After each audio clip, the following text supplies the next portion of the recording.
Welcome back to our history classes. I am your history faculty Shehna Shereen.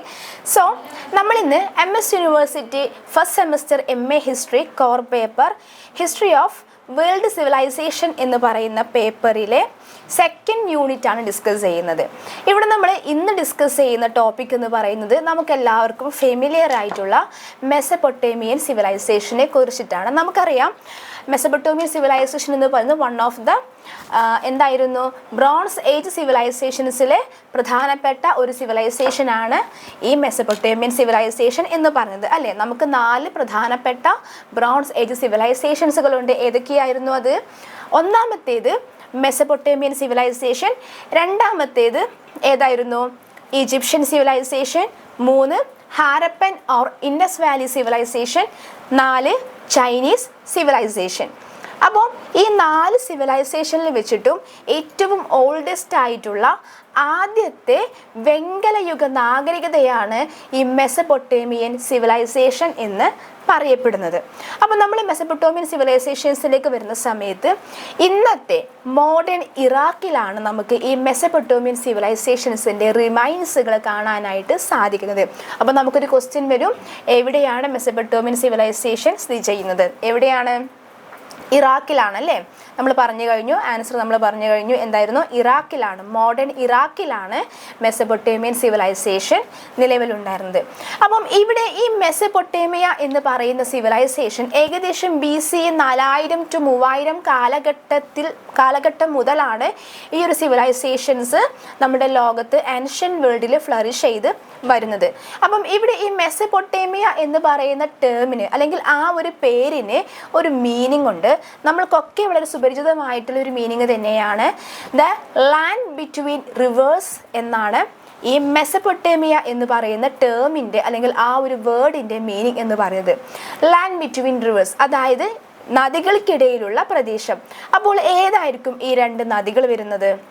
ഇവിടെ ഇന്നത്തെ ഇറാഖിലും അതുപോലെ തന്നെ കുവൈത്തിലുമായിട്ട് വ്യാപിച്ചു കിടക്കുന്ന അല്ലെങ്കിൽ ആ 2 നേഷൻസിലൂടെയും പോകുന്ന യൂഫ്രട്ടീസ് അതുപോലെ തന്നെ ടൈഗ്രീസ് നദികൾക്കിടയിലുള്ള പ്രദേശമാണ് നമ്മൾ മെസപ്പൊട്ടേമിയ എന്ന് പറയുന്ന പ്രദേശം എന്ന് പറയുന്നത്. ഓക്കെ, അപ്പോൾ ഈ മെസപ്പൊട്ടേമിയൻ സിവിലൈസേഷന് ഒരു വിശേഷണം നമ്മൾ കൊടുക്കുന്നുണ്ട്. ഹിസ്റ്റോറിയൻസ് ഒരു വിശേഷണം കൊടുക്കുന്നുണ്ട്. ആ വിശേഷണമാണ് ദ ക്രാഡിൽ ഓഫ് സിവിലൈസേഷൻസ് എന്ന് പറയുന്നത്. അതായത് നാഗരികതകളുടെ കളിത്തൊട്ടിൽ എന്ന് നമ്മൾ മെസപ്പൊട്ടേമിയൻ സിവിലൈസേഷനെ വിശേഷിപ്പിക്കാറുണ്ട്. അതിന് കാരണം എന്തായിരിക്കും? അതായത് നമുക്ക് ഈ മെസപ്പൊട്ടേമിയൻ സിവിലൈസേഷൻസിനെ 3 മേജർ സിവിലൈസേഷൻസുകളാക്കിയിട്ട് തരംതിരിക്കാം. നമ്മളുടെ ലോകത്തിലെ അല്ലെങ്കിൽ ഏൻഷ്യൻ ഹിസ്റ്ററിയിലെ ആദ്യത്തെ എംപയർ ഉത്ഭവിച്ചു വരുന്നതും കൂടാതെ ആദ്യത്തെ 3 പ്രധാനപ്പെട്ട സിവിലൈസേഷൻസുകൾ ഉള്ളതും ധാരാളം പുതിയ ഇൻവെൻഷൻസുകളും ഡെവലപ്മെൻറ്റ്സുകളും ഒക്കെ ഉണ്ടായി വരുന്നതും എവിടെയാണ്? ഈ പറയപ്പെടുന്ന മെസപ്പൊട്ടേമിയൻ സിവിലൈസേഷൻസിലാണ്. അപ്പോൾ നമുക്ക് ഈ മെസപ്പൊട്ടേമിയൻ സിവിലൈസേഷൻസിനെ ഈ കാരണങ്ങൾ കൊണ്ടൊക്കെ തന്നെയാണ് നമ്മൾ എന്ത് വിളിക്കുന്നത്? ദ ക്രാഡിൽ ഓഫ് സിവിലൈസേഷൻസ് അല്ലെങ്കിൽ ദ ക്രാഡിൽ ഓഫ് കൾച്ചർ എന്ന് വിശേഷിപ്പിക്കുന്നത്. ഇവിടെ നമുക്ക് ലോ, ആർക്കിടെക്ചർ, അതുപോലെ തന്നെ അഡ്മിനിസ്ട്രേഷൻ, ഒരു റൈറ്റിംഗ്, അതല്ലെങ്കിൽ ഒരു സ്ക്രിപ്റ്റ് തുടങ്ങിയിട്ടുള്ള പല കാര്യങ്ങളുടെയും ആദ്യമായിട്ടുള്ള ഇൻവെൻഷൻസുകൾ നടക്കുന്നത് എവിടെയാണ്? ഈ മെസപ്പൊട്ടേമിയൻ കൾച്ചറിൻ്റെ അല്ലെങ്കിൽ മെസപ്പൊട്ടേമിയൻ സിവിലൈസേഷൻ്റെ അകത്താണ്. അതുകൊണ്ടാണ് നമ്മൾ എന്ത് വിളിക്കുന്നത്? ദ ക്രാഡിൽ ഓഫ് സിവിലൈസേഷൻ, അതായത് നാഗരികതകളുടെ അല്ലെങ്കിൽ സംസ്കാരങ്ങളുടെ കളിത്തൊട്ടിൽ എന്ന് നമ്മൾ ഈ മെസപ്പൊട്ടേമിയൻ സിവിലൈസേഷനെ വിശേഷിപ്പിക്കുന്നത്. അപ്പോൾ നമുക്ക് ഈ മെസപ്പൊട്ടേമിയൻ സിവിലൈസേഷനെ 3 മേജർ സിവിലൈസേഷൻസുകളാക്കിയിട്ട് ഡിവൈഡ് ചെയ്യാം. ഒന്നാമത്തേതെന്ന് പറയുന്നത് സുമേറിയൻ സിവിലൈസേഷൻ ആണ്, രണ്ടാമത്തേത് അസീറിയൻ സിവിലൈസേഷനും, മൂന്നാമത്തേത് ബാബിലോണിയൻ സിവിലൈസേഷനും. ഇവിടെ സുമേറിയൻ സിവിലൈസേഷൻ ആണ് ഏറ്റവും ആദ്യം വരുന്ന മേജർ സിവിലൈസേഷൻ എന്ന് പറയുന്നത്. അപ്പം ഈ സുമേറിയൻ സിവിലൈസേഷൻ്റെ കാലഘട്ടം എന്ന് പറയുന്നത് BCE 3100 മുതൽ BCE 2000 വരെയുള്ള കാലഘട്ടമാണ്. One of the first urban civilization, one of the എന്നല്ല കേട്ടോ, sorry, first urban civilization with city സ്റ്റേറ്റ്സുകൾ എന്ന് പറയപ്പെടുന്നതും അല്ലെങ്കിൽ എന്ന വിശേഷണം ലഭിക്കുന്നത് ആർക്കാണ്? ഈ സുമേറിയൻ സിവിലൈസേഷൻ ആണ്. രണ്ടാമത്തേത് അസീറിയൻ സിവിലൈസേഷൻ ആണ്. BC 2000 മുതൽ BC 612 വരെയുള്ള കാലഘട്ടമാണ് അസീറിയൻ സിവിലൈസേഷൻ്റെതായിട്ട് കണക്കാക്കപ്പെടുന്നത്. ഒരു പവർഫുൾ മിലിറ്ററി എംപയർ ഉള്ള ഒരു സിവിലൈസേഷൻ ആയിരുന്നു അസീറിയൻ സിവിലൈസേഷൻ എന്ന് പറയുന്നത്. മൂന്നാമത്തേത് ബാബിലോണിയൻ സിവിലൈസേഷൻ ആണ്. BCE 1894 മുതൽ 539 വരെയുള്ള കാലഘട്ടമാണ് ബാബിലോണിയൻ സിവിലൈസേഷൻ ആയിട്ട് നമ്മൾ കണക്കാക്കുന്നത്. ഈ ഒരു സിവിലൈസേഷൻ അതിൻ്റെ ലീഗൽ ആൻഡ് സയൻറ്റിഫിക് അഡ്വാൻസ്മെൻറ്റിൽ വളരെ പ്രശസ്തമായിട്ടുള്ള അല്ലെങ്കിൽ പേര് കേട്ടിട്ടുള്ള ഒരു സിവിലൈസേഷൻ കൂടിയാണ്. ആൻഷ്യൻ സിവിലൈസേഷൻ ആണ് ഏത്? ബാബിലോണിയൻ സിവിലൈസേഷൻസ് എന്ന് പറയുന്നത്. ആൻഡ് ഇതിൻ്റെയൊക്കെ അവസാനത്തിലുണ്ടാകുന്ന ഒരു സിവിലൈസേഷൻ ആണ്, അല്ലെങ്കിൽ നമ്മളൊരു അയൺ ഏജിൽ ഒക്കെ കഴിഞ്ഞിട്ടുണ്ടാകുന്ന ഒരു സിവിലൈസേഷൻ ആണ് പേർഷ്യൻ സിവിലൈസേഷൻ എന്ന് പറയുന്നത്. പക്ഷേ ഇവിടെ നമ്മൾ മെസപ്പൊട്ടോമിയൻ സിവിലൈസേഷനെ കുറിച്ച് പറയുമ്പോൾ നമ്മൾ പറയുന്ന 3 പ്രധാനപ്പെട്ട മേജർ സിവിലൈസേഷൻസുകളാണ് സുമേറിയൻ സിവിലൈസേഷൻ, അസീറിയൻ സിവിലൈസേഷൻ, അതുപോലെ തന്നെ ബാബിലോണിയൻ സിവിലൈസേഷൻസുകൾ എന്ന് പറയുന്നത്. ഓക്കെ, ദെൻ നമ്മൾ ഇവിടെ ആദ്യം പറയുന്നത് സുമേറിയൻ സിവിലൈസേഷൻ ആണ് കേട്ടോ. അപ്പോൾ ഈ സുമേറിയൻ സിവിലൈസേഷൻ ആണ് ലോകത്തിലെ തന്നെ ആദ്യത്തെ നഗരവൽകൃതമായിട്ടുള്ള അർബണൈസ്ഡ് ആയിട്ടുള്ള സിവിലൈസേഷൻ അല്ലെങ്കിൽ കൾച്ചർ എന്ന് പറയുന്നത്. ഈ സുമേറിയൻ സിവിലൈസേഷന് പ്രധാനമായിട്ടും 5 സിറ്റി സ്റ്റേറ്റുകൾ ഉണ്ടായിരുന്നു. ഈ സുമേറിയൻ സിവിലൈസേഷൻ്റെ അല്ലെങ്കിൽ മെസപ്പൊട്ടോമിയൻ സിവിലൈസേഷൻ്റെ ഒരു പ്രധാനപ്പെട്ട ഫീച്ചർ എന്ന് പറയുന്നത് തന്നെ ഈ സിറ്റി സ്റ്റേറ്റ്സുകളാണ്.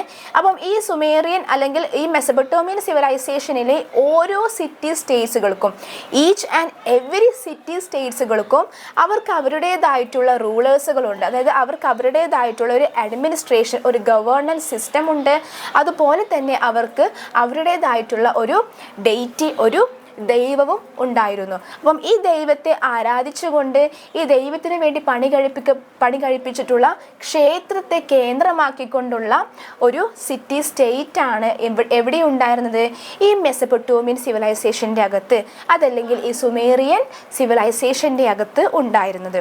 അപ്പോൾ നമ്മൾ മനസ്സിലാക്കേണ്ട പ്രധാനപ്പെട്ട പോയിന്റ് എന്ന് പറയുന്നത് മെസപ്പൊട്ടോമിയൻ സിവിലൈസേഷൻ്റെ അല്ലെങ്കിൽ അതിൻ്റെ അകത്ത് വരുന്ന സുമേറിയൻ സിവിലൈസേഷൻ്റെ ഏറ്റവും പ്രധാനപ്പെട്ട ഒരു ഫീച്ചർ എന്ന് പറയുന്നത് സിറ്റി സ്റ്റേറ്റ്സുകളാണ്.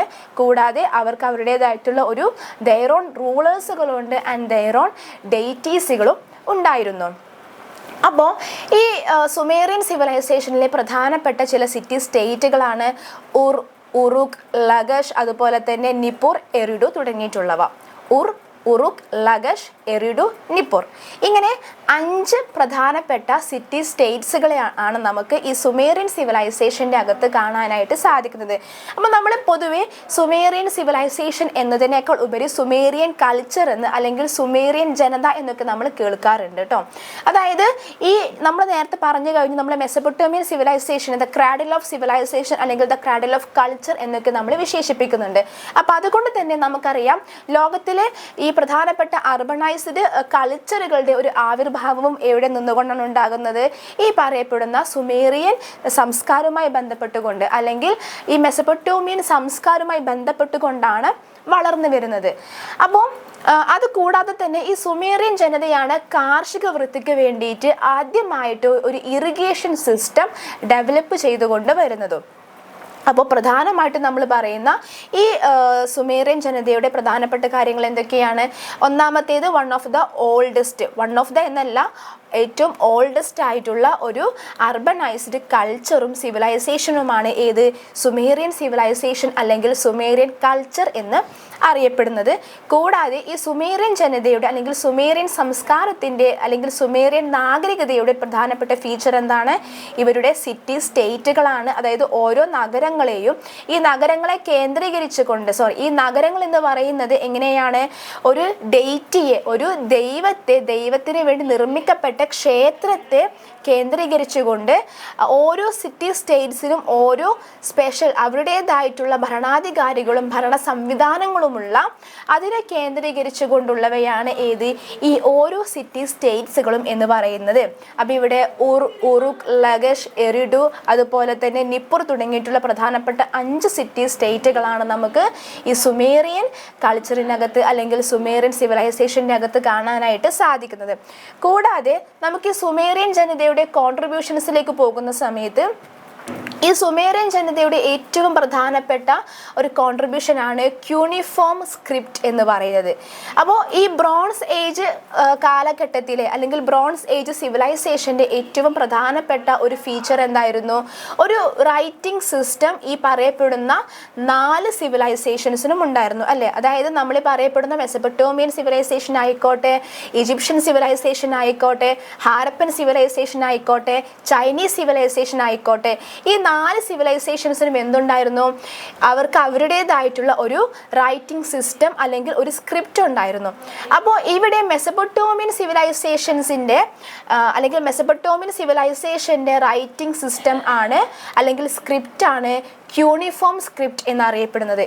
ഈ ക്യൂണിഫോം സ്ക്രിപ്റ്റ് ആദ്യമായിട്ട് ഇൻവെൻറ്റ് ചെയ്യുന്നത് സുമേറിയൻ ജനതയാണ് കേട്ടോ. നമ്മൾ നേരത്തെ പറഞ്ഞു കഴിഞ്ഞു, സുമേറിയൻ ജനതയുടെ അല്ലെങ്കിൽ സുമേറിയൻ സംസ്കാരത്തിലെ ഏറ്റവും പ്രധാനപ്പെട്ട സിറ്റി സ്റ്റേറ്റാണ് ഉർ എന്ന് പറയുന്നത്. ഈ ഉർ നഗരത്തെ കേന്ദ്രീകരിച്ചുകൊണ്ടാണ് ലോകത്തിലെ ആദ്യത്തെ സിറ്റി അല്ലെങ്കിൽ ലോകത്തെ ആദ്യത്തെ അർബൻ സെൻറ്റർ ഒക്കെ ഉയർന്നു വരുന്നത്. ഓക്കെ, അപ്പോൾ ഇവിടെ ഈ ഒരു റൈറ്റിംഗ് സിസ്റ്റം ഇവർ ഇൻവെൻറ്റ് ചെയ്യാനുണ്ടായിരുന്ന പ്രധാനപ്പെട്ട ചില റീസൺസുകളാണ്. നമുക്കറിയാം, ഒരു നഗര കേന്ദ്രം ഉണ്ടാകുമ്പോൾ സ്വാഭാവികമായിട്ടും അവിടെ എന്തുണ്ടാകുന്നു? അവിടെ ഒരു അഡ്മിനിസ്ട്രേഷൻ, ഒരു ഗവേണൻസ് വിഭാഗം ഉണ്ടാകും അല്ലെ? ഒരു ഗവേണൻസ് വിഭാഗം അവിടെ ഉണ്ടാകുന്നു, അവിടെ കച്ചവടം ഉണ്ടാകുന്നു അല്ലെ? മാർക്കറ്റ് ഉണ്ടാകുന്നു, അവിടെ ട്രേഡ് ഡെവലപ്പ് ചെയ്യുന്നു. അപ്പോൾ അവിടെ റെക്കോർഡ്സുകൾ സൂക്ഷിക്കേണ്ടതിൻ്റെതായിട്ടുള്ള ആവശ്യകതകളും വരുന്നുണ്ട്. അപ്പം അത്തരത്തിൽ ഇങ്ങനെ നഗരങ്ങൾ വികസിച്ചു കൊണ്ടുവരുന്ന സമയത്ത് തങ്ങളുടെ ഭരണകാര്യങ്ങൾക്കായി അല്ലെങ്കിൽ തങ്ങളുടെ കച്ചവട ആവശ്യങ്ങളായിട്ട് അല്ലെങ്കിൽ കച്ചവട ആവശ്യാർത്ഥം അവർക്ക് റെക്കോർഡിങ്ങിൻ്റെ ഒരു ആവശ്യകത വരുന്നു. അതിനു വേണ്ടിയിട്ടാണ് ഇവർ ആദ്യമായിട്ട് ഈ ക്യൂണിഫോം സ്ക്രിപ്റ്റ് ഇൻവെൻറ്റ് ചെയ്യുന്നത്. അപ്പം ട്രേഡിൻ്റെ കാര്യങ്ങൾ റെക്കോർഡ് ചെയ്യാൻ വേണ്ടിയിട്ട് അല്ലെങ്കിൽ നിയമങ്ങൾക്ക് വേണ്ടിയിട്ട് അതിൻ്റെ കാര്യങ്ങൾ റെക്കോർഡ് ചെയ്യാൻ വേണ്ടിയിട്ട് അതുപോലെ തന്നെ ലിറ്ററേച്ചറിന് വേണ്ടിയിട്ടുമൊക്കെയാണ് പ്രധാനമായിട്ടും ഈ ക്യൂണിഫോം സ്ക്രിപ്റ്റ് ഇവർ ഉപയോഗിച്ചിട്ടുണ്ടായിരുന്നത്. ഇവിടെ നമ്മൾ ലിറ്ററേച്ചർ പറയുമ്പോൾ ഏറ്റവും പ്രധാനപ്പെട്ട ഒരു വൺ ഓഫ് ദ ഏൻഷ്യൻ്റ് ലിറ്ററേച്ചറാണ് എപ്പിക് ഓഫ് ഗിൽഗമേഷ് എന്ന് പറയുന്നത്. അതുകൂടാതെ നമ്മളിവിടെ പറയപ്പെടുന്ന മറ്റൊരു കാര്യം എന്ന് പറയുന്നത് ഈ ക്യൂണിഫോം സ്ക്രിപ്റ്റിന് ഒരു പ്രത്യേകതയുണ്ട്.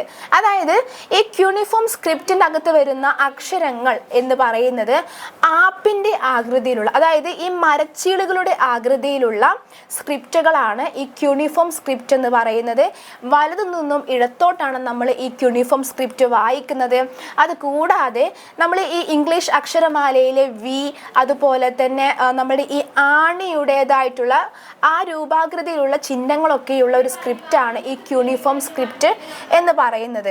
ദെൻ നമ്മൾ ഇനി ഈ സുമേറിയൻസിൻ്റെ റിലീജിയൻ ആൻഡ് സിഗുറാത്തുകളിലേക്ക് വരുന്ന സമയത്ത് ഈ സുമേറിയൻ ജനത ഒരു പോളിതീയിസ്റ്റിക് ആയിട്ടുള്ള മതവിശ്വാസികളായിരുന്നു. അപ്പം നമുക്കറിയാം, ഓരോ സിറ്റി സ്റ്റേറ്റ്സിനും അവരുടേതായിട്ടുള്ള ഡെയിറ്റീസുകൾ ഉണ്ടായിരുന്നു അല്ലേ? അപ്പോൾ അതായത് അതുകൊണ്ട് തന്നെ ഒരു പോളിതീസം മുന്നോട്ട് കൊണ്ടുപോയിരുന്നു, അല്ലെങ്കിൽ വിവിധ തരത്തിലുള്ള ദൈവങ്ങളെ ആരാധിച്ചിരുന്ന അല്ലെങ്കിൽ ഒന്നിൽ അധികം ദൈവങ്ങളെ ആരാധിച്ചിരുന്ന ഒരു ജനവിഭാഗമായിരുന്നു, ഒരു സംസ്കാരമായിരുന്നു സുമേറിയൻ സംസ്കാരം അല്ലെങ്കിൽ സുമേറിയൻ ജനത എന്ന് പറയുന്നത്. അപ്പം ഇവരുടെ ഒരു വിശ്വാസം അനുസരിച്ചിട്ട് ദൈവമാണ് നാച്ചുറൽ റിസോഴ്സസുകളെ അല്ലെങ്കിൽ നാച്ചുറൽ ഫോഴ്സസുകളെ കൺട്രോൾ ചെയ്യുന്നത് ദൈവമാണ് എന്നുള്ളൊരു വിശ്വാസമായിരുന്നു സുമേറിയൻ ജനതയ്ക്ക് ഉണ്ടായിരുന്നത്. അപ്പം ഈ സുമേറിയൻ ജനത തങ്ങളുടെ ദൈവങ്ങൾക്ക് വേണ്ടിയിട്ട് പണി കഴിപ്പിച്ചിരുന്ന ക്ഷേത്രങ്ങളാണ് അല്ലെങ്കിൽ ക്ഷേത്ര സമുച്ചയങ്ങളാണ് നമ്മളിവിടെ സിഗുറാത്തുകൾ എന്ന് പറയപ്പെടുന്നത്. ഈ സിഗുറാത്തുകളുടെ നിർമ്മാണത്തിന് പ്രത്യേകതയുണ്ട്.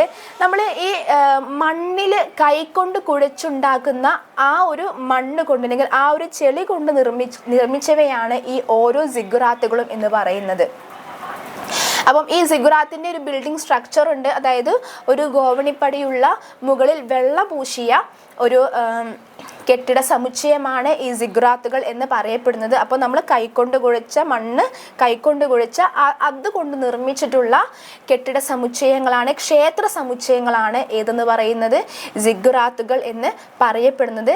സുമേറിയൻ ജനത തങ്ങളുടെ ദൈവങ്ങൾക്ക് വേണ്ടിയിട്ട് പണി കഴിപ്പിച്ചിട്ടുള്ള ക്ഷേത്രങ്ങൾ അല്ലെങ്കിൽ ക്ഷേത്ര സമുച്ചയങ്ങളാണ്, അതായത് ടെമ്പിൾ കോംപ്ലക്സുകളാണ് ഏത് ഈ സിഗുറാത്തുകൾ എന്ന് പറയപ്പെടുന്നത്.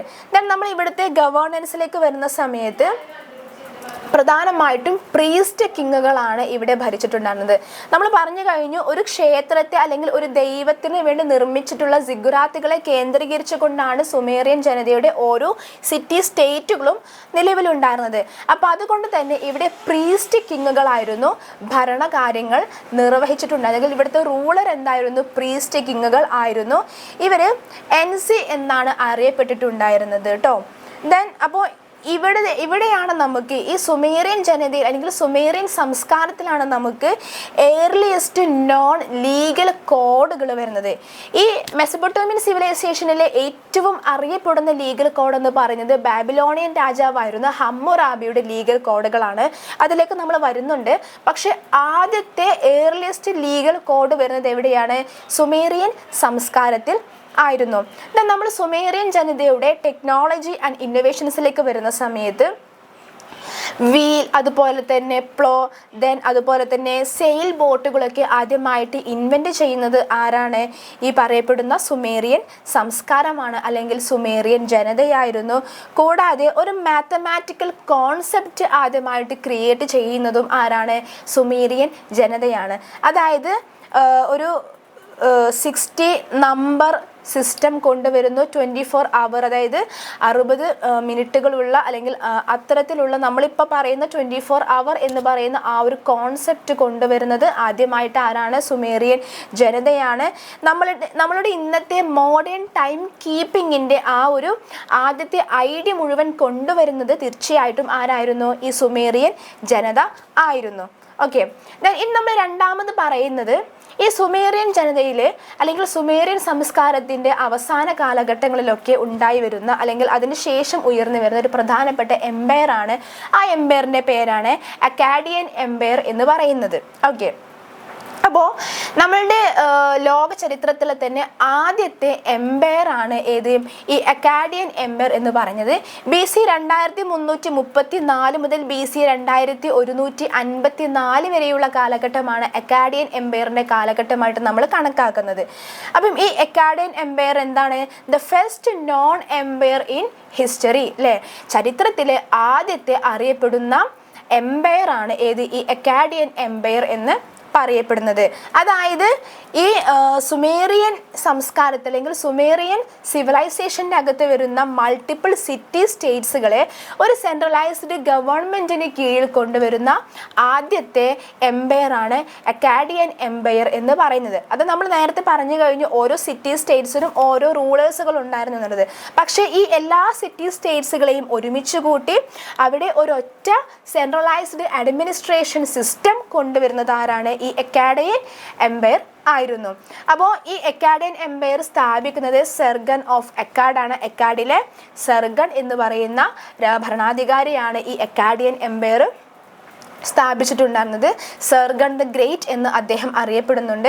അപ്പോൾ നമുക്ക് ഒരു സുമേറിയൻ സിറ്റി സ്റ്റേറ്റിനെ ഒരു യൂണിഫൈഡ് എംപയർ എന്നതിലേക്കുള്ള ആ ഒരു ഷിഫ്റ്റിംഗ് അല്ലെങ്കിൽ ആ ഒരു ട്രാൻസിഷൻ നമുക്ക് കാണാൻ സാധിക്കുന്നത് ഈ സെർഗൺ ദ ഗ്രേറ്റ് അക്കാഡിയൻ എംപയർ സ്ഥാപിക്കുന്നതോട് കൂടിയിട്ടാണ്. അപ്പോൾ നമുക്കിവിടെ അക്കാഡിയൻസിൻ്റെ ഒറിജിൻസിലേക്ക് വരുന്ന സമയത്ത് ഈ അക്കാഡിയൻസ് എന്ന് പറഞ്ഞു കഴിഞ്ഞാൽ ഒരു സെമിറ്റിക് സ്പീക്കിംഗ് ഉള്ള, സെമിറ്റിക് സംസാരിക്കുന്ന നോർത്ത് സുമേർ എന്ന് പറയുന്ന പ്രദേശത്തിന് അല്ലെങ്കിൽ ആ ഒരു സിറ്റി സ്റ്റേറ്റിൻ്റെ നോർത്ത് ഭാഗത്ത് താമസിച്ചിരുന്ന സെമിറ്റിക് സ്പീക്കിംഗ് ഉള്ള ഒരു ജനതയാണ് ഏതെന്ന് പറയുന്നത്? ഈ അക്കാഡിയൻസ് എന്ന് അറിയപ്പെടുന്നത്. അപ്പം അവരിൽ നിന്നുമാണ് എന്ത് വരുന്നത്? അക്കാഡിയൻ എംപയർ ഉത്ഭവിച്ച് വരുന്നത്. ഓക്കെ, അപ്പം ഏകദേശം BC 2334 അക്കാഡിലെ സെർഗൺ എന്ന് പറയുന്ന വ്യക്തി അല്ലെങ്കിൽ ആ ഒരു ഭരണാധികാരിയാണ് സുമേറിയൻ സിറ്റി സ്റ്റേറ്റുകളെ ഡിഫീറ്റ് ചെയ്തുകൊണ്ട് അവിടെ ഒരു സെൻട്രലൈസ്ഡ് എംപയർ എസ്റ്റാബ്ലിഷ് ചെയ്യുന്നത്. അപ്പോൾ അദ്ദേഹം ഈ പേർഷ്യൻ ഗൾഫ് മുതൽ മെഡിറ്ററേനിയൻ സീ വരെയുള്ള പല റീജിയൻസുകൾ, അതായത് മെസപ്പൊട്ടേമിയൻ അല്ലെങ്കിൽ ഈ പറയപ്പെടുന്ന സുമേറിയൻ സിവിലൈസേഷൻ്റെ സുമേറിയൻ സംസ്കാരത്തിൻ്റെ ടെറിട്ടറീസിൻ്റെ പ്രദേശങ്ങളിലൊക്കെ എന്ത് ചെയ്യുന്ന അദ്ദേഹം പേർഷ്യൻ ഗൾഫ് മുതൽ മെഡിറ്ററേനിയൻ സീ വരെയുള്ള പല പ്രദേശങ്ങളും അദ്ദേഹം കോൺകർ ചെയ്യുന്നു. അങ്ങനെയാണ് അദ്ദേഹം എന്തുണ്ടാക്കുന്നത്? അക്കാഡിയൻ എംപയർ സ്ഥാപിക്കുന്നത്. അപ്പോൾ ഇന്നത്തെ ഇറാഖ്, സിറിയ, തുർക്കി, ഇറാൻ പോലെയുള്ള പല പ്രദേശങ്ങളും ഈ അക്കാഡിയൻ എംപയറിൻ്റെ കീഴിൽ ഉൾപ്പെട്ടിരുന്ന പ്രദേശങ്ങൾ കൂടി ആയിരുന്നു. ദെൻ ഈ അക്കാഡിയൻ എംപേഴ്സിൽ പ്രധാനമായിട്ടും 2 റൂളേഴ്സുകളാണ് ഉണ്ടായിരുന്നത്. ഒന്നാമത്തേത് അതിൻ്റെ സ്ഥാപകൻ തന്നെയായിട്ടുള്ള സെർഗൺ ഓഫ് അക്കാഡാണ്, അതല്ലെങ്കിൽ സെർഗൺ ദ ഗ്രേറ്റ് എന്നറിയപ്പെടുന്ന വ്യക്തിയാണ്. അദ്ദേഹം BC 2334 മുതൽ 2279 വരെയുള്ള കാലഘട്ടത്തിലാണ് അദ്ദേഹം ഈ അക്കാഡിയൻ എംപയർ ഭരിച്ചിട്ടുണ്ടായിരുന്നത്. അപ്പം ഇദ്ദേഹമാണ് ചരിത്രത്തിൽ തന്നെ ഫസ്റ്റ് എംപയർ ബിൽഡർ ആയിട്ട് അറിയപ്പെടുന്നതും ഈ സെർഗൺ ദി ഗ്രേറ്റ് ആണ്. അപ്പം അദ്ദേഹത്തിൻ്റെ ക്യാപിറ്റലാണ് അക്കാഡ് എന്നറിയപ്പെടുന്നത്. അക്കാഡിയൻ എംപയറിൻ്റെ ക്യാപിറ്റലാണ് അക്കാഡ് എന്ന് അറിയപ്പെടുന്നത്. ഇദ്ദേഹമാണ് ആദ്യമായിട്ടൊരു സ്റ്റാൻഡിങ് ആർമി ക്രിയേറ്റ് ചെയ്യുന്നത്. അതായത് ഈ പറയപ്പെടുന്ന വാസ്റ്റ് ടെറിട്ടറീസ്, ഇന്നത്തെ ഇറാൻ, ഇറാഖ്, അതുപോലെ തന്നെ സിറിയ, തുർക്കി പോലെയുള്ള ഈ ഒരു വാസ്റ്റ് ടെറിട്ടറിയെ കൺട്രോൾ ചെയ്യാൻ വേണ്ടിയിട്ട് ഒരു സ്റ്റാൻഡിങ് ആർമിയെ ആദ്യമായിട്ട് ക്രിയേറ്റ് ചെയ്യുന്നതും അത്തരത്തിലുള്ളൊരു ആർമിയെ മെയിൻറ്റെയിൻ ചെയ്ത് കൊണ്ടുപോയിരുന്നതും ആദ്യമായിട്ട് ആരാണ്? ഈ പറയപ്പെടുന്ന സെർഗൺ ദി ഗ്രേറ്റ് ആയിരുന്നു. അതുകൂടാതെ തന്നെ ഇദ്ദേഹത്തിൻ്റെ ഭരണത്തിന് കീഴിലാണ് ഒരു സ്റ്റാൻഡേർഡൈസ്ഡ് അഡ്മിനിസ്ട്രേഷനും ഒരു സ്റ്റാൻഡേർഡൈസ്ഡ് ട്രേഡും ഡെവലപ്പ് ചെയ്തുകൊണ്ട് വരുന്നത്. then രണ്ടാമത്തെ പ്രധാനപ്പെട്ട റൂളറാണ് നരം സിൻ എന്ന് പറയുന്ന റൂളർ. BC 2254 മുതൽ BC 2218 വരെയുള്ള കാലഘട്ടമാണ് നരം സിനിൻ്റെ കാലഘട്ടമായിട്ട് അറിയപ്പെടുന്നത്. ഇദ്ദേഹം സർഗൺ ദി ഗ്രേറ്റിൻ്റെ ഗ്രാൻഡ് സൺ, പേരക്കുട്ടി കൂടി ആയിരുന്നു. ഇദ്ദേഹം പിന്നീട് എന്ത് ചെയ്യുന്നു? നിലവിലുള്ള അക്കാഡിയൻ എംപയറിനെ ഒന്നുകൂടെ എക്സ്പാൻഡ് ചെയ്യുന്നുണ്ട്. കൂടാതെ സ്വയം ദൈവമായിട്ട് അവരോധിച്ചുകൊണ്ട് ഭരിച്ചിരുന്ന ഒരു വ്യക്തി കൂടി, അല്ലെങ്കിൽ ഒരു ഭരണാധികാരി കൂടിയായിരുന്നു ഇവിടെ നരംസിൻ എന്നറിയപ്പെടുന്ന ദ ഗ്രാൻഡ് സൺ ഓഫ് ഈ സർഗൺ ദി ഗ്രേറ്റ് എന്ന് പറയുന്നത്. ഓക്കെ, അപ്പം നരംസിൻ എന്തായിരുന്നു? സ്വയം ദൈവമായിട്ട് അവരോധിക്കുകയും അല്ലെങ്കിൽ തന്നെ ദൈവമായിട്ട് കാണാൻ മറ്റുള്ള തൻ്റെ ജനതയുടെ പറയുകയും ചെയ്തിരുന്ന ഒരു ഭരണാധികാരി കൂടിയായിരുന്നു ആര്? നരംസിൻ എന്നറിയപ്പെടുന്നത്. അത്തരത്തിലൊരു ഭരണാധികാരി കൂടി ഉണ്ടായിരുന്നു. അത് ആരായിരുന്നു? നമ്മൾ ഈജിപ്ഷ്യൻ സിവിലൈസേഷനിലെ ഫറോവമാരല്ലേ, ഭരണാധികാരികളുടെ പേരായിരുന്നു, സ്ഥാനപ്പേരായിരുന്നു ഫറോവ. ഈ ഫറോവമാർ എങ്ങനെയായിരുന്നു? താൻ ദൈവത്തിൻ്റെ പ്രതിപുരുഷരാണ്, അല്ലെങ്കിൽ താനാണ് ദൈവം എന്ന് സ്വയം സ്ഥാപിക്കുകയും തന്നെ ദൈവമായിട്ട് കണ്ട് താൻ പറഞ്ഞത് എന്താണോ അത് അതുപോലെ അനുസരിച്ച് ജീവിക്കാൻ തൻ്റെ ജനതയെ പ്രേരിപ്പിച്ചിരുന്ന ഭരണാധികാരികളായിരുന്നു ആര്? ഈജിപ്തിലെ ഫറോവമാർ എന്ന് പറയപ്പെടുന്നത്. അപ്പം അത്തരത്തിലുള്ള ഒരു ഭരണാധികാരി കൂടിയായിരുന്നു ഇവിടെ നരംസിൻ എന്നറിയപ്പെടുന്ന അക്കാഡിയൻ എംപയറിലെ മറ്റൊരു പ്രധാനപ്പെട്ട റൂളർ. ഓക്കെ, അപ്പോൾ അത് കൂടാതെ തന്നെ അദ്ദേഹം king of the 4 quarters of the world എന്നും അറിയപ്പെടുന്ന വ്യക്തി ആരാണ്? ഈ നരംസിൻ ആണ്. കൂടാതെ വിക്ടറി സ്റ്റേൽ ഓഫ് നരംസിൻ എന്നറിയപ്പെടുന്നത് വളരെ ഫേമസ് ആയിട്ടുള്ള ഒന്ന് തന്നെയാണ്. അതായത് ഇതിൽ പ്രധാനമായിട്ടും പറയപ്പെടുന്ന, അല്ലെങ്കിൽ പ്രധാനമായിട്ടും നമ്മൾ രചിച്ചിട്ടുള്ള കാര്യങ്ങളെന്ന് പറയുന്നത് എങ്ങനെയാണ്? ഈ നരംസിൻ്റെ പല യുദ്ധങ്ങളിലൂടെയുള്ള വിക്ടറീസുകളെയാണ് ഈ പറയപ്പെടുന്ന വിക്ടറി സ്റ്റേൽ ഓഫ് നരംസിൻ എന്ന് പറയുന്ന കൃതിയിൽ നമുക്ക് കാണാനായിട്ട് സാധിക്കുന്നത്. ഇനി നമ്മൾ അക്കാഡിയൻ എംപയറിൻ്റെ അഡ്മിനിസ്ട്രേഷൻ ആൻഡ് അച്ചീവ്മെൻറ്റ്സിലേക്ക് നോക്കുന്ന സമയത്ത് ഇവിടെ നമുക്കൊരു പൊളിറ്റിക്കൽ ആൻഡ് മിലിറ്ററി ഇന്നോവേഷൻസുകൾ കാണാൻ സാധിക്കുന്നുണ്ട്. നമ്മൾ പറഞ്ഞു കഴിഞ്ഞു ഏൻഷ്യൻ വേൾഡിലെ ആദ്യത്തെ എംപയർ ആയിരുന്നു ഏത്? അക്കാഡിയൻ എംപയർ എന്ന് പറയപ്പെടുന്നത് അല്ലേ. അപ്പം അതുകൊണ്ട് തന്നെ ആദ്യത്തെ ഒരു സെൻട്രലൈസ്ഡ് ഗവൺമെൻറ് സ്ഥാപിച്ചതും ആരാണ്? ഈ അക്കാഡിയൻ എംപയർ തന്നെയാണ്. അപ്പം ഇവിടെ അക്കാഡിയൻ എംപയർ പ്രദേശങ്ങൾ ഭരിച്ചിരുന്നത് റീജിയണൽ ഗവർണർമാരായിരുന്നു കേട്ടോ.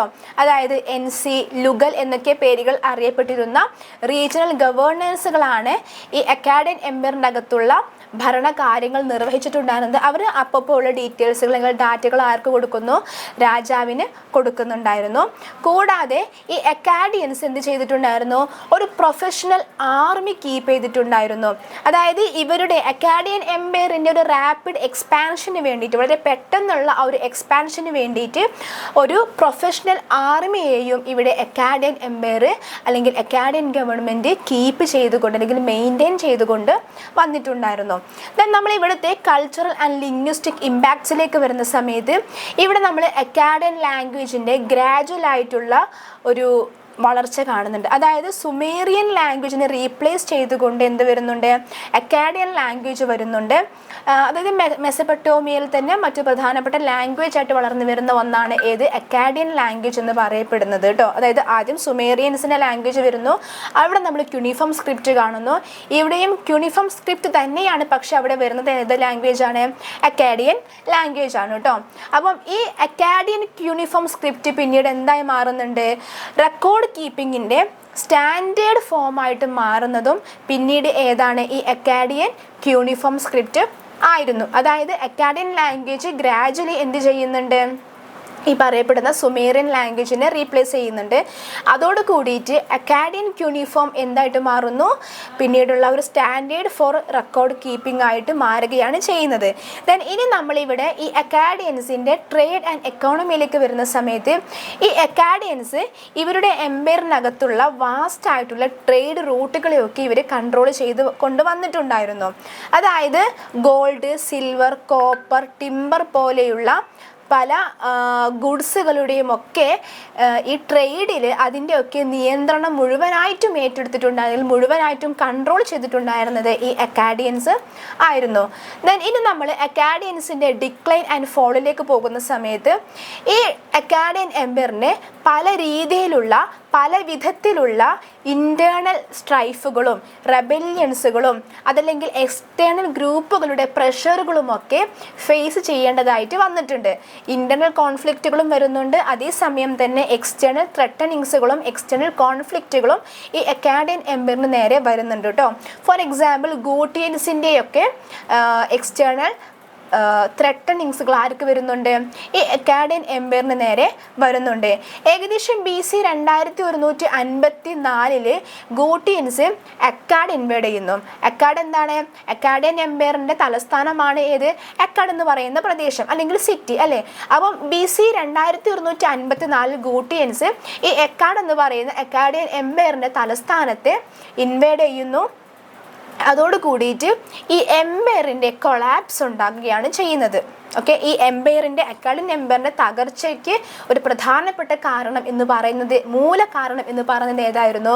ഗൂട്ടിയൻസ് ഈ പറയപ്പെടുന്ന അക്കാഡ് എന്ന് പറയുന്ന സെൻറ്റർ അല്ലെങ്കിൽ അക്കാഡ് എന്ന് പറയുന്ന അവരുടെ തലസ്ഥാന നഗരി ഇൻവേഡ് ചെയ്തതോട് കൂടിയിട്ടാണ്. ഓക്കെ, ദെൻ അപ്പം ഈ ഒരു കാലഘട്ടം എന്ന് പറയുന്നത് മെസപ്പൊട്ടോമിയ അതിൻ്റെ ഒരു ട്രാൻസിഷൻ പീരീഡ്, ഒരു പുതിയൊരു പീരീഡിലേക്ക് മെസപ്പൊട്ടോമിയ അക്കാഡിയൻ എംപയറിൻ്റെ തകർച്ചയോട് കൂടിയിട്ട് കടന്നു പോകുന്നുണ്ട്. അതായത് ഇതോട് കൂടിയിട്ട് 2154 BC ഗൂട്ടിയൻസ് അക്കാഡ് പിടിച്ചെടുത്തോട് കൂടിയിട്ട് അക്കാഡിയൻ എംപയർ അവിടെ തകർന്നു വീഴുന്നുണ്ട്. അവിടെ ഒരു പീരീഡ് ഓഫ് ഫ്രാഗ്മെൻറ്റേഷൻ ഉണ്ടാകുന്നുണ്ട്. അതിനുശേഷം അതായത് ഒരു നിയോ സുമേറിയൻ ഡൈനാസ്റ്റിയുടെ ഒരു റൈസ് വരെ നമുക്ക് ഈ ഒരു ഫ്രാഗ്മെൻറ്റേഷൻ ഈ ഒരു മെസപ്പൊട്ടോമിയൻ സിവിലൈസേഷൻ്റെ അകത്ത് കാണാൻ സാധിക്കുന്നുണ്ട്.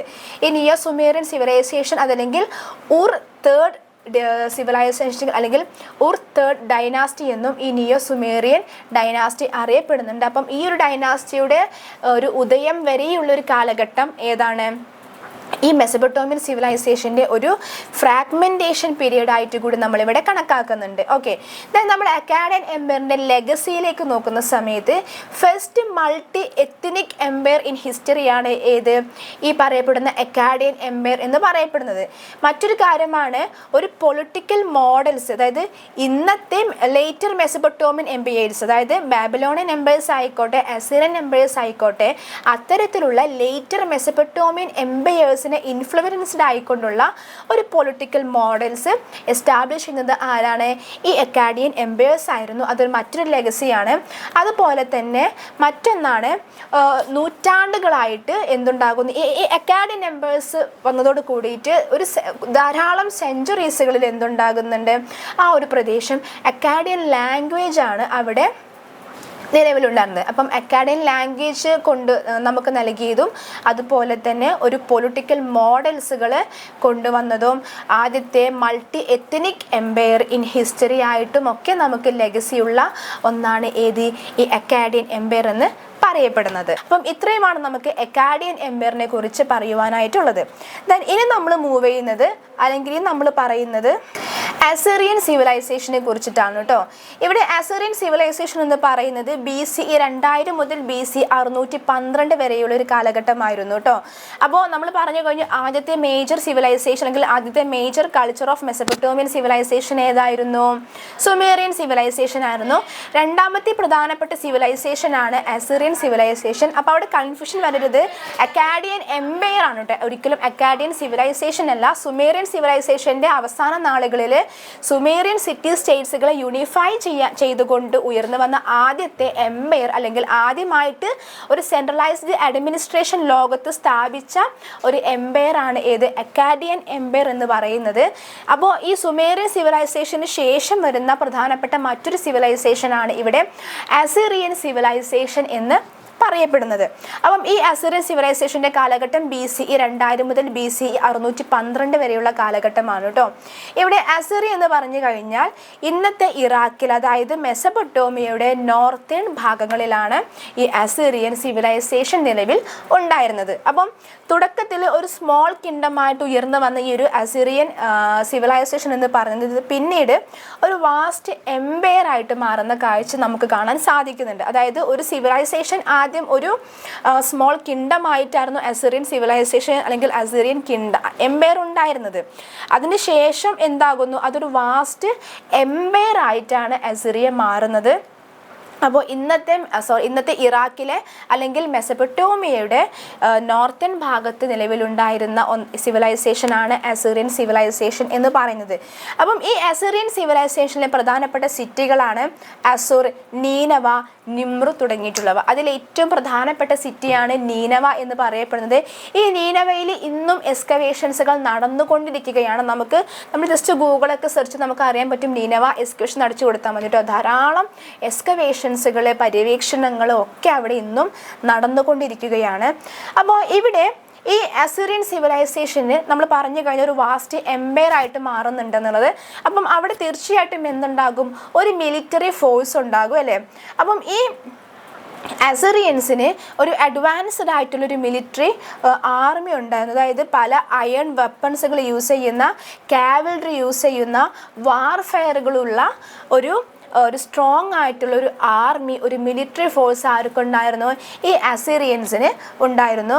കൂടാതെ ഈ അസിറിയൻസ് എന്ന് പറഞ്ഞു കഴിഞ്ഞാൽ അവരുടെ കൺട്രോൾ മെയിൻറ്റെയിൻ ചെയ്യാൻ വേണ്ടിയിട്ട് ബ്രൂട്ടലായ രീതിയിൽ ഭരണം നടത്തിയിരുന്ന ഒരു സിവിലൈസേഷൻ അല്ലെങ്കിൽ ഒരു എംപയർ ആയിരുന്നു ഏത്? ഈ അസിറിയൻ എംപയർ അല്ലെങ്കിൽ അസിറിയൻ ജനത അല്ലെങ്കിൽ അസിറിയൻ ഭരണാധികാരികൾ എന്ന് പറയുന്നത്. നമ്മൾ അസിറിയൻസിൻ്റെ ഗവേണൻസ് ആൻഡ് അഡ്മിനിസ്ട്രേഷനിലേക്ക് വരുന്ന സമയത്ത് ഈ അസിറിയൻ എംപയർ നമുക്ക് പ്രൊവിൻസുകളാക്കി ഡിവൈഡ് ചെയ്യുന്നുണ്ട്. ഇപ്പം നമ്മൾ ഈ മുഗൾ കാലഘട്ടവും സുൽത്താനേറ്റ് കാലഘട്ടവും ഒക്കെ പറയുന്നത് പോലെ തന്നെ അസിറിയൻ എംപയറിനെ പ്രൊവിൻസസുകളാക്കിയിട്ട് ഡിവൈഡ് ചെയ്തിട്ടുണ്ടായിരുന്നു. ഈ ഓരോ പ്രൊവിൻസുകളും ഗവർണർമാരാണ് ഭരിച്ചിട്ടുണ്ടായിരുന്നത്. കൂടാതെ ഈ അസിറിയൻസ് എന്ത് ചെയ്തിട്ടുണ്ടായിരുന്നു? അവരുടെ മിലിറ്ററി മൂവ്മെൻറ്റ്സുകൾ ഒന്നുകൂടെ കംഫർട്ട് ആക്കാൻ വേണ്ടിയിട്ട് അല്ലെങ്കിൽ അവരുടെ ഒരു കമ്മ്യൂണിക്കേഷൻ ഓഫ് മിലിറ്ററി മൂവ്മെൻറ്റ്സുകൾ ഒന്നുകൂടെ സുഗമമാക്കാൻ വേണ്ടിയിട്ട്, ഈസി ആക്കാൻ വേണ്ടിയിട്ട് ഒരു എക്സ്റ്റെൻസീവായിട്ടുള്ള റോഡ് സിസ്റ്റവും ഇവിടെ അസിറിയൻസ് നിർമ്മിച്ചിട്ടുണ്ടായിരുന്നു. നമ്മൾ അസിറിയൻസിൻ്റെ കൾച്ചറൽ അച്ചീവ്മെൻറ്റ്സിലേക്ക് വരുന്ന സമയത്ത് അതിൽ പ്രധാനപ്പെട്ട ഒരു കൾച്ചറൽ അച്ചീവ്മെൻറ്റ് അല്ലെങ്കിൽ പ്രധാനപ്പെട്ട ഒരു ആർക്കിടെക്ചറൽ ഫോമാണ് ലൈബ്രറി ഓഫ് അഷുർബനിപാൽ എന്ന് പറയുന്നത്. ഈ ലൈബ്രറി ഓഫ് അഷുർബനിപാൽ നമുക്ക് ഇന്നും കാണാൻ സാധിക്കുന്നുണ്ട്. നമുക്കൊരു ഏൻഷ്യൻ കാലഘട്ടത്തിൽ ഒരു പ്രധാനപ്പെട്ട ഒരു ആർക്കിടെക്ചറൽ ഫോം ആയിട്ട് ഇന്നും നിലനിൽക്കുന്ന ഒന്നാണ് ഏത്? ഈ ലൈബ്രറി ഓഫ് അഷുർബനിപാൽ എന്ന് പറയപ്പെടുന്നത്. അപ്പം ഈ അഷുർബനിപാൽ എന്ന് പറയുന്നത് ഒരു രാജാവിൻ്റെ പേരാണ്. അസിറിയൻ എംപയറിലെ ഒരു പ്രധാനപ്പെട്ട രാജാവായിരുന്നു കിങ് അഷുർബനിപാൽ എന്ന് പറയപ്പെടുന്നത്. BC 668 മുതൽ BCE 627 വരെയുള്ളൊരു കാലഘട്ടത്തിൽ അസിറിയൻ എംപയർ ഭരിച്ചിരുന്ന കിങ് അഷുർബനിപാൽ അദ്ദേഹത്തിൻ്റെ സ്മരണാർത്ഥം നിർമ്മിച്ചിട്ടുള്ള ഒരു ലൈബ്രറിയാണ് ലൈബ്രറി ഓഫ് അഷുർബനിപാൽ എന്ന് പറയപ്പെടുന്നത്. അതായത് ഇവിടെ നമുക്ക് ഈ ഒരു അഷുർബനിപാൽ ലൈബ്രറിയിൽ നമുക്ക് തൗസൻഡ്സ് ഓഫ് ക്ലേ ടാബ്ലറ്റ്സുകൾ കാണാൻ സാധിക്കുന്നുണ്ട്. അതായത് ആ കാലഘട്ടത്തിൽ നമുക്കറിയാം അവരുടെ സ്ക്രിപ്റ്റുകളൊക്കെ ക്ലേ ടാബ്ലറ്റ്സുകളിലാണ് തയ്യാറാക്കപ്പെട്ടിട്ടുണ്ടായിരുന്നത്. അപ്പോൾ അതുകൊണ്ട് തന്നെ തൗസൻഡ്സ് ഓഫ് 1000ഓളം ക്ലേ ടാബ്ലറ്റ്സുകൾ നമുക്ക് എവിടെ കാണാൻ സാധിക്കുന്നുണ്ട്? ഈ ലൈബ്രറി ഓഫ് അഷുർബനിപാലിൽ കാണാനായിട്ട് സാധിക്കുന്നുണ്ട്. അതിൻ്റെ അകത്ത് വരുന്ന പ്രധാനപ്പെട്ട ഒന്നാണ് ദ എപ്പിക് ഓഫ് ഗിൽഗമേഷ് എന്ന് പറയപ്പെടുന്നത്. ഓക്കെ, ദെൻ നമ്മൾ അസിറിയൻസിൻ്റെ ആർക്കിടെക്ചറിലേക്ക് വരുന്ന സമയത്ത് ധാരാളം വലിയ പാലസുകളും ടെമ്പിൾസുകളുമൊക്കെ ഈ അസീറിയൻസ് നിർമ്മിച്ചിട്ടുണ്ടായിരുന്നു. അതിൽ പ്രധാനമായിട്ടും കാണപ്പെടുന്ന ഒന്നാണ് നീനവയിലെ ടെമ്പിൾ എന്ന് പറയുന്നത്. ഞാൻ നേരത്തെ പറഞ്ഞു കഴിഞ്ഞാൽ നമ്മൾ ഗൂഗിളൊക്കെ സെർച്ച് ചെയ്ത് കഴിയുന്ന സമയം നമുക്ക് മനസ്സിലാക്കാം നീനവയിലെ എക്സ്പ്ലോറേഷൻസുകളും എക്സ്കവേഷൻസുകളും ഒക്കെ നടക്കുന്നത് ഈ നീനവയിലെ ഈ പറയപ്പെടുന്ന ടെമ്പിൾ ആർക്കിടെക്ചറൽ ഫോംസിൻ്റെയൊക്കെ ചുറ്റിപ്പറ്റിക്കൊണ്ട് ഉള്ളവയാണ്. അപ്പം ഈ നീനവയിലെ ആർക്കിടെക്ചറൽ അല്ലെങ്കിൽ ഈ നീനവയിലെ ടെമ്പിൾസിലൊക്കെ നമ്മൾ ഈ ഈജിപ്തിലൊക്കെ കാണുന്നത് പോലെ ഭീമാകാരമായിട്ടുള്ള പല സ്കൾപ്ചേഴ്സുകളും നമുക്ക് എവിടെ കാണാൻ സാധിക്കുന്നുണ്ട്? ഈ നീനവയിലെ ടെമ്പിൾസുകളിലൊക്കെ നമുക്ക് കാണാൻ സാധിക്കുന്നുണ്ട്. അപ്പം ഇവിടുത്തെ ആർക്കിടെക്ചർ നമുക്ക് പ്രധാനമായിട്ടും കാണാവുന്ന ഒരു പ്രദേശം ഏതായിരുന്നു, ഒരു സിറ്റി ഏതായിരുന്നു? തീർച്ചയായിട്ടും നീനവ തന്നെയാണ്. കൂടാതെ ധാരാളം റിലീഫ്സുകളും സ്കൾപ്ചേഴ്സുകളുമൊക്കെ ഈ അസീറിയൻ ആർക്കിടെക്ചറിൻ്റെ ഭാഗമായിട്ട് അവർ നിർമ്മിച്ചിട്ടുണ്ടായിരുന്നു കേട്ടോ. അതായത് ബാറ്റിൽസുകളും ഹണ്ടിങ് സീൻസുകളുമൊക്കെ ഉൾപ്പെടുത്തിയിട്ടുള്ള ധാരാളം സ്കൾപ്ചേഴ്സുകളും മറ്റും ആര് നിർമ്മിച്ചിട്ടുണ്ട്? അസീറിയൻ ജനത നിർമ്മിച്ചിട്ടുണ്ട്. അപ്പം അത് നമ്മൾ മറക്കരുത് കേട്ടോ. ഇനി നമ്മൾ അസീറിയൻ എംപയറിൻ്റെ ഡിക്ലൈൻ പറയുന്ന സമയത്ത് ഇവിടെ ഈ എംപയർ ഒരു ഓവർ സ്ട്രെച്ച്ഡ് ആയിട്ട് മാറുകയാണ് കാലാന്തരത്തിൽ ചെയ്യുന്നത്. അപ്പം അത് ആ ഓവർ സ്ട്രെച്ച്ഡ് ആകുന്ന സമയത്ത് അവിടെ ഭരണം വളരെ ദുഷ്കരമായിട്ട് മാറുന്നുണ്ട്. അപ്പം നമുക്ക് ഈ ബാബിലോണിയൻ സിവിലൈസേഷനെ രണ്ടാക്കിയിട്ട് ഡിവൈഡ് ചെയ്യാം. എങ്ങനെയാണ്? ഓൾഡ് ബാബിലോണിയൻ പീരീഡ് എന്നും നിയോ ബാബിലോണിയൻ പീരീഡ് എന്നും. ബാബിലോണിയൻ സിവിലൈസേഷനെ നമുക്ക് രണ്ടാക്കി ഡിവൈഡ് ചെയ്യാം. എങ്ങനെയാണെങ്കിൽ രണ്ട് കാലഘട്ടമാക്കി നമുക്ക് ഡിവൈഡ് ചെയ്യാം. ഓൾഡ് ബാബിലോണിയൻ പീരീഡ് എന്നും അതുപോലെ തന്നെ നിയോ ബാബിലോണിയൻ പീരീഡ് എന്നും. ഇവിടെ ഓൾഡ് ബാബിലോൺ പീരീഡിൻ്റെ കാലഘട്ടം എന്ന് പറയപ്പെടുന്നത് BC 1894 മുതൽ BC 1595 വരെയാണ് കേട്ടോ. അപ്പോൾ നിയോ ബാബിലോണിയൻ കാലഘട്ടം ഏതായിരിക്കും? BCE 626 മുതൽ BC 539 വരെയുള്ളൊരു കാലഘട്ടമാണ് ഏത്? ഇവിടെ നിയോ ബാബിലോണിയൻ കാലഘട്ടമായിട്ട് അറിയപ്പെടുന്നത്. അപ്പോൾ ഇതിൽ ഏറ്റവും പ്രധാനപ്പെട്ടത് തീർച്ചയായിട്ടും ഓൾഡ് ബാബിലോണിയൻ പീരീഡാണ്. അതായത് BC 1894 മുതൽ BCE 1595 വരെയുള്ള ഒരു കാലഘട്ടം. ഇവിടെ ഈ ഓൾഡ് ബാബിലോണിയൻ പീരീഡ് അല്ലെങ്കിൽ ഓൾഡ് ബാബിലോണിയൻ എംപയർ ഫൗണ്ട് ചെയ്യുന്നത് ആരാണ്? അമോറിഡസ് ആണ് ഓൾഡ് ബാബിലോണിയൻ എംപയർ ഫൗണ്ട് ചെയ്യുന്നത്. ഈ ഓൾഡ് ബാബിലോണിയൻ എംപയറിലെ ഏറ്റവും ഗ്രേറ്റസ്റ്റ് ആയിട്ടുള്ള റൂളറാണ് ഹമ്മുറാബി എന്നറിയപ്പെടുന്നത്. ഹമ്മുറാബി അദ്ദേഹത്തിൻ്റെ കോഡ് ഓഫ് ലോ പ്രകാരമാണ് ലോക പ്രശസ്തനായിട്ടുള്ളത്. അപ്പോൾ BC 1792 മുതൽ BC 1750 വരെയുള്ളൊരു കാലഘട്ടത്തിലാണ് ആര് ഭരിച്ചിരുന്നത്? ഹമ്മുറാബി ഭരിച്ചിട്ടുണ്ടായിരുന്നത്. ഇവിടെ നമ്മൾ പറഞ്ഞു ഹമ്മുറാബിയുടെ കോഡ് ഓഫ് ലോ എന്ന് പറയപ്പെടുന്നത് നമ്മൾ സ്ഥിരം കേൾക്കുന്ന അല്ലെങ്കിൽ പൊതുവെ നമ്മൾ കേട്ടിട്ടുള്ള ഒരു പല്ലവിയാണ്. എന്ത്? ആരെങ്കിലും നമ്മളോട് എന്തെങ്കിലും ചെയ്തു കഴിഞ്ഞാൽ നമ്മൾ ഒരു പൊതുവെ നമ്മളൊരു ഒരു പല്ലവി കേൾക്കാറുണ്ട്. എന്ത്? കണ്ണിന് കണ്ണ് പല്ലിന് പല്ലി എന്ന് പറയുന്ന ആ ഒരു രീതി അല്ലേ? അപ്പോൾ അത്തരത്തിലുള്ള ഒരു കോഡ് ഓഫ് ലോ അല്ലെങ്കിൽ അത്തരത്തിലുള്ള ഒരു ശിക്ഷാ നയം നടപ്പിലാക്കിയിരുന്ന ഒരു രാജാവാണ് ആര്? ഹമ്മുറാബി എന്ന് പറയപ്പെടുന്നത്. അതുകൊണ്ട് തന്നെയാണ് അദ്ദേഹത്തിൻ്റെ കോഡ് ഓഫ് ലോ ആ ഒരു കാലഘട്ടത്തിലും ഇന്നും വളരെ പ്രശസ്തമായിട്ട് നിലനിൽക്കുന്നത്. അതായത് one of the world's first written legal കോഡാണ് ഏത്? ഹമ്മുറാബിയുടെ ലീഗൽ കോഡ് എന്ന് പറയുന്നത്. ലോകത്തിൽ തന്നെ ആദ്യത്തെ റിട്ടൺ ലീഗൽ കോഡുകളിൽ, അതായത് എഴുതപ്പെട്ട ലീഗൽ കോഡുകളിൽ പ്രധാനപ്പെട്ട ഒന്നാണ് ഏത്? ഹമ്മുറാബീസ് കോഡ് ഓഫ് ലോ എന്ന് പറയപ്പെടുന്നത്. അപ്പം അതിൽ അദ്ദേഹത്തിൻ്റെ ഒരു പ്രിൻസിപ്പിൾ എന്ന് പറയുന്നത് എന്താണ്? ഐ ഫോർ ആൻ ഐ, കണ്ണിന് കണ്ണ് എന്ന് പറയുന്ന ആ ഒരു പ്രിൻസിപ്പിൾ ആണെങ്കിൽ അത്തരത്തിലുള്ള, അതായത് നമ്മൾ ഈ പറയുന്ന കണ്ണിന് കണ്ണ് പല്ലിന് പല്ല് എന്ന് പറയുന്ന ആ ഒരു പ്രിൻസിപ്പിളാണ് ഇവിടെ ഹമ്മുറാബി ഫോളോ ചെയ്തുകൊണ്ട് പോകുന്നത്. പക്ഷെ അവിടെയും എങ്ങനെയാണ്? സോഷ്യൽ ക്ലാസ്സുകൾക്കിടയിൽ, സമൂഹത്തിലെ ഡിഫറെൻ്റ് ആയിട്ടുള്ള ക്ലാസ്സുകൾക്കിടയിൽ ശിക്ഷാരീതി എങ്ങനെയുണ്ടായിരുന്നു? അതിൽ വേരിയൻസുകൾ, വകഭേദങ്ങൾ അല്ലെങ്കിൽ വ്യത്യാസങ്ങൾ ഉണ്ടായിരുന്നു. അപ്പോൾ നമുക്കറിയാം ഹൈ ക്ലാസ് ഉണ്ടാകും, മിഡിൽ ക്ലാസ് ഉണ്ടാകും, ലോ ക്ലാസ്സുകൾ ഉണ്ടാകും അല്ലേ? അതിൻ്റെ അകത്ത് തന്നെ പല കാറ്റഗറീസുകളും ഉണ്ടാകും. അപ്പം സോഷ്യൽ ക്ലാസ്സുകൾക്കിടയിൽ എന്തുണ്ടായിരുന്നു? ഹമ്മുറാബിയുടെ കോഡ് ഓഫ് ലോ പ്രകാരം ശിക്ഷാരീതിയിൽ പണിഷ്മെൻറ്റ്സുകളിൽ വേരിയേഷൻസുകൾ അല്ലെങ്കിൽ വ്യത്യാസങ്ങൾ ഉണ്ടായിരുന്നു. അപ്പം പ്രധാനമായിട്ടും നമ്മൾ ഹമ്മുറാബിയുടെ കോഡ് ഓഫ് ലോ എന്ന് പറയുമ്പോൾ നമ്മൾ പറയേണ്ട ഒരു കാര്യം, one of the worlds earliest written law of കോഡാണ് ഏത്?